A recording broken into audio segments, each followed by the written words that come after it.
Yeah.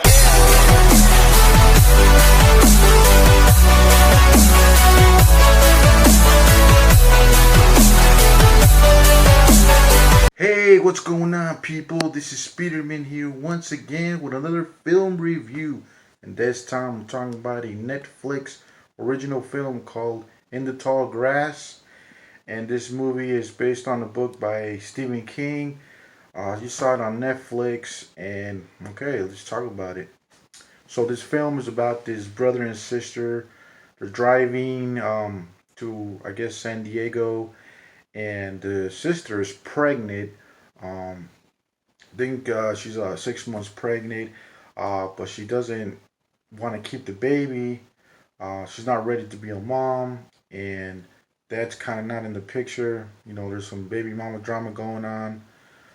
So all of a sudden they stop and hear the sound of a boy, and they stop in this grass field. It's all full of tall grass, and they go looking for him. And yes, it seems like there's something more that meets the eye for this grass field than you know than is shown. And once they're in there, a lot of supernatural things start happening. And there's this rock, and the rock plays a very important role. What happens throughout the film. So okay. I did notice that the guy from The Conjuring was here. Patrick Wilson is in the film, plays a bad guy. Um, but I don't know. For a Stephen King movie, this was kind of pretty average. I mean, it started off pretty good. The way the movie set up the beginning, the tone of the movie was pretty good. But I gotta say, I almost kind of fell asleep because yes, the movie drags. The movie's almost 2 hours long, and it drags a lot. And it's very, if you don't really pay very close attention to every scene in the movie, you might get confused. This movie doesn't explain, everything that goes on in the way you would want it to explain. But it might take some people, more than one viewing to actually understand what's going on. And I think they could have done a better plot, explaining what's going on. But it's a pretty average film, and it is a Netflix film, so I wasn't really expecting, a great film. But there have been some pretty good Netflix films that I've seen, like The Perfection. That was a good film, above average film.